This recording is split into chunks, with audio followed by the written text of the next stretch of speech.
Good morning, guys. It's Tammy with Little Jordan Farm. Today I am taking my tomatoes. I've got my tomatoes in the sink here that I'm washing off, and I'm going to be canning some tomato sauce. And I wanted to show you my process because to me this process is the most simplest, best process that I've ever known, and this is the only way I'll do it anymore just because it's just super easy. And this is making sauce.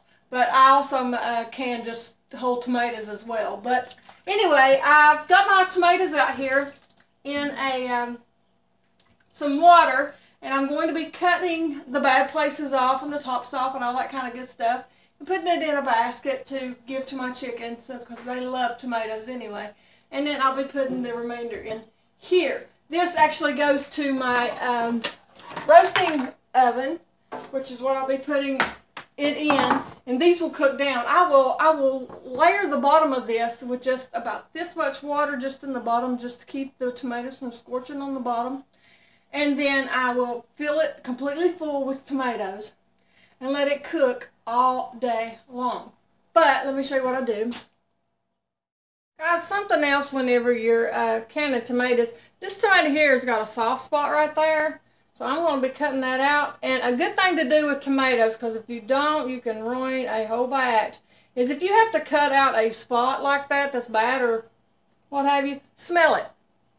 And if it smells a little off at all, cut some more or throw it away. And I think I'm going to throw this one away, because if you put a bad tomato in your batch, you've ruined the whole batch, you know. And so anytime you have a bad plate, well, it's even right there's a little bad spot, but I don't think that's anything to have to worry about smelling.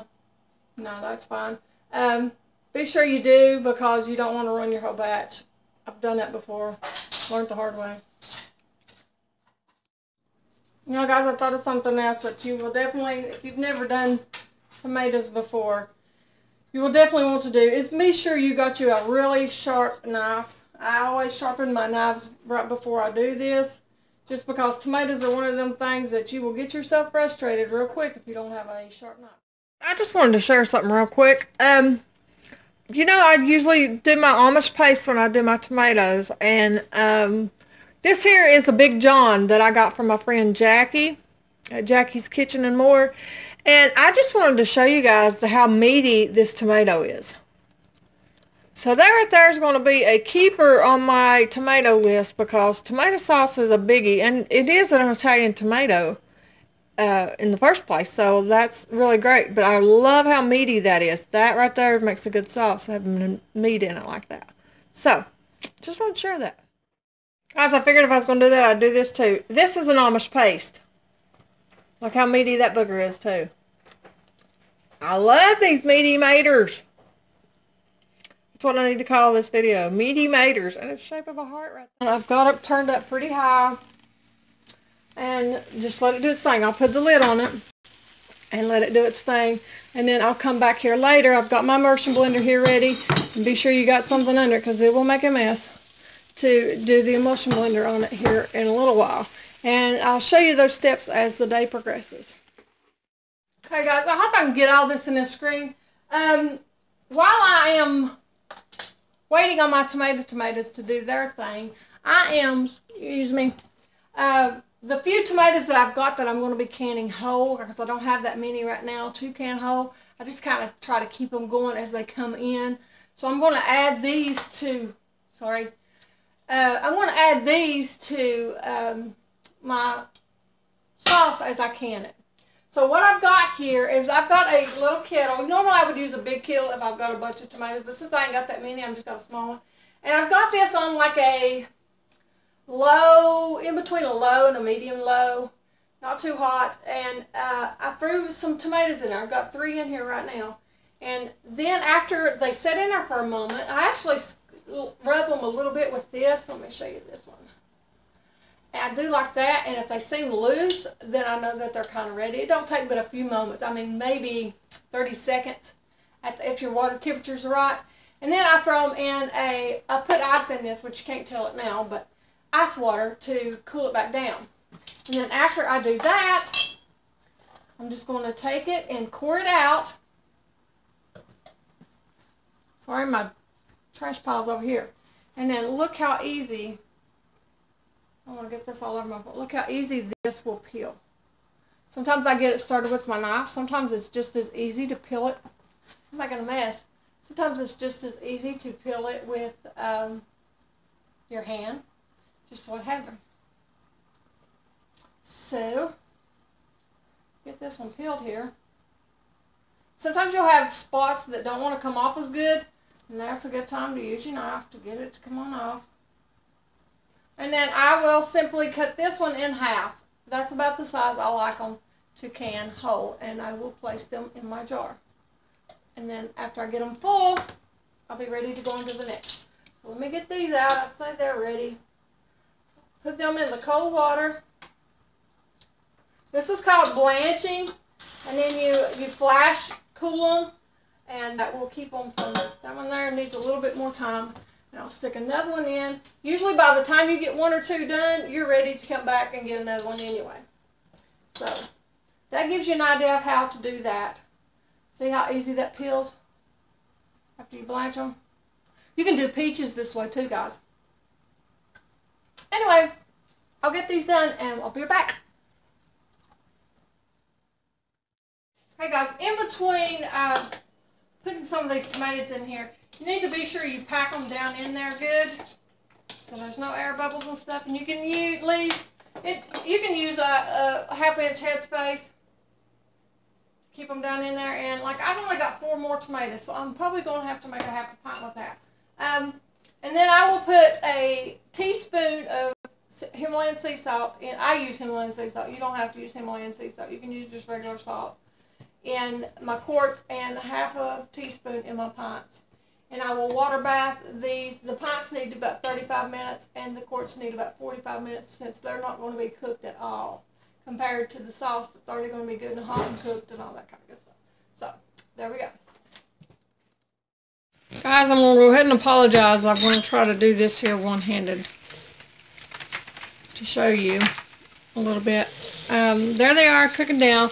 And they'll get roasted around the edges of your thing, and I like that myself because that gives them a roasted flavor, and I like that, but that's me.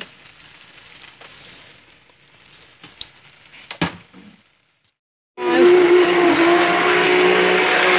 careful when you do this because it will splash on you. It's best to keep your wand down in there as you do this. I'm going to do this a little more and I'll come back with the camera.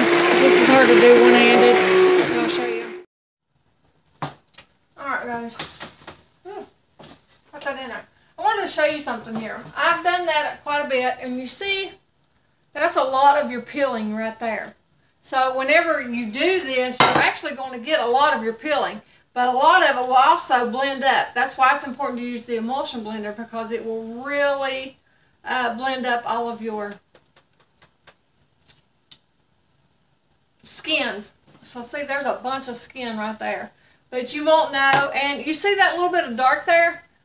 That right here, that's that where it's roasting those some on the edges, and I really like that. I think it adds a roasted flavor to it. So use your own judgment with this, but I think you'll really like this. And you can also tell where it's going to have to reduce now that I've got those chopped up more. You kind of have a better idea of where your line is to where, and you'll actually see a line because you can tell where it's cooked and then where it's went down.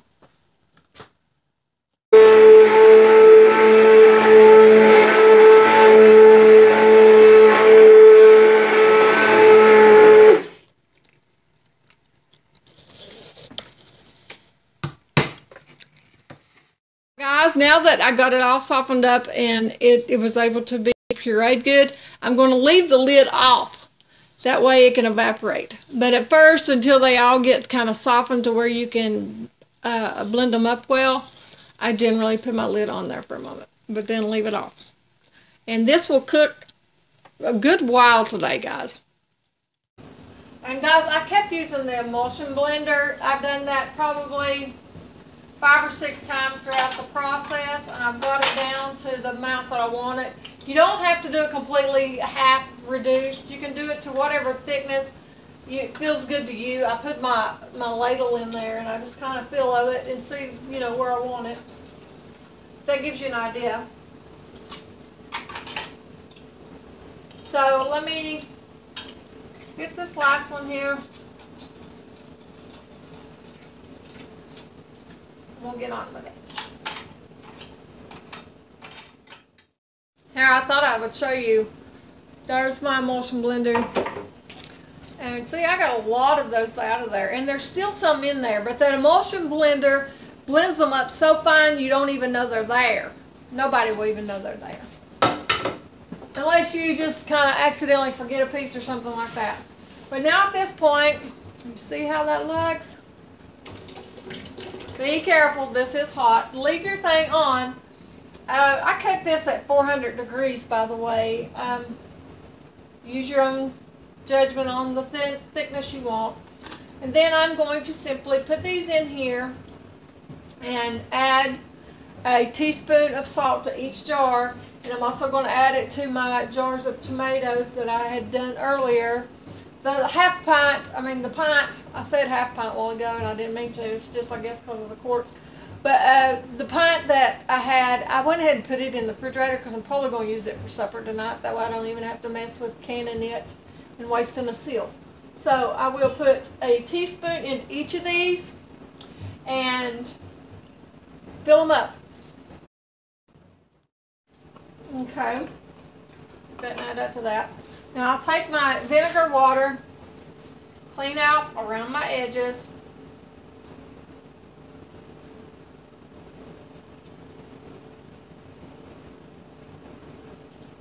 Make sure especially the top is cleaned off good.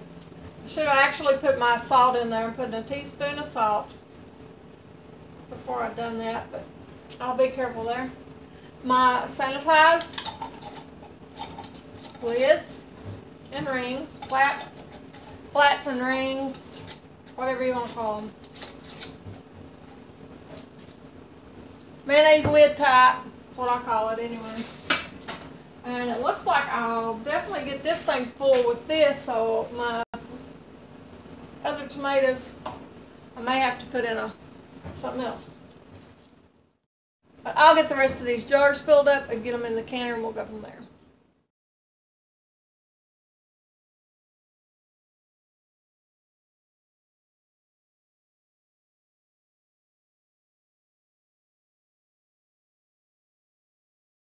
I wanted to let you know too, if this thing had been full, and when I say full, I generally have it humping in the middle full, because as it breaks down, it reduces quite a bit. Humping full, you will get between 10 to 12 quarts out of this. This here is a 22 quart roasting pan, so that's how much about you would get out of this if it was full. I wanted to let you know that.